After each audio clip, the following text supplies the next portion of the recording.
को नमस्कार करता हूँ। ये मेरा गीत आप सबके बीच जा रहा है, आप लोग सुने और ज्यादा से ज्यादा शेयर करें।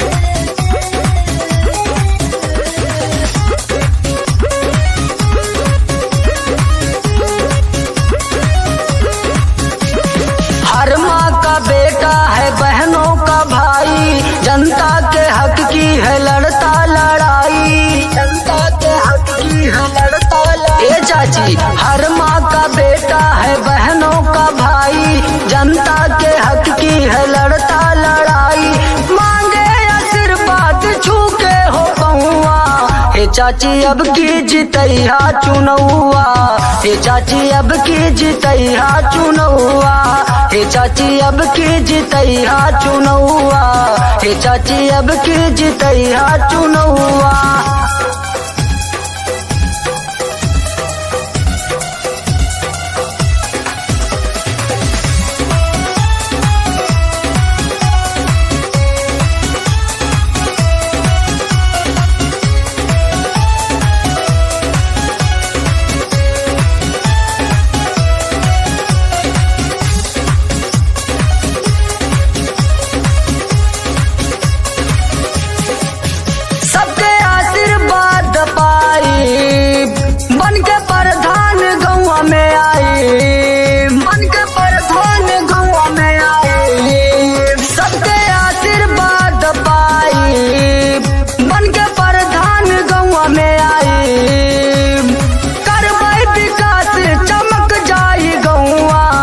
चाची अब की जितैया चुनौआ, हे चाची अब की जितैया चुनौआ, हे चाची अब की जितैया चुनौआ।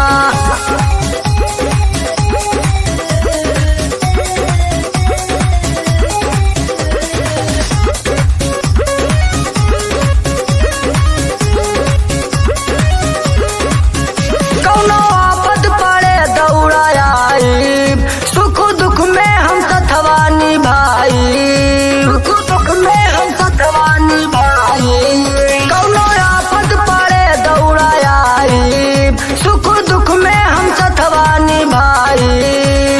हाथ जोड़ कहे अपने घर के बेटौआ, हे चाची अब की जितैया चुनौआ, हे चाची अब की जितैया चुनौआ, हे चाची अब की जितैया चुनौआ। हर माँ का बेटा है बहनों का भाई, जनता के हक की है लड़ता लड़ाई, जनता के हक की है लड़ता लड़ाई। हर माँ का बेटा है बहनों का भाई, जनता के हक की है लड़ता लड़ाई। मांगे आशीर्वाद छुई के हो पहुआ, हे चाची अब की जितैया चुनौआ, हे चाची अब की जितैया चुनौआ, हे चाची अब की जितैया चुनौआ, हे चाची अब की जितैया चुनौआ।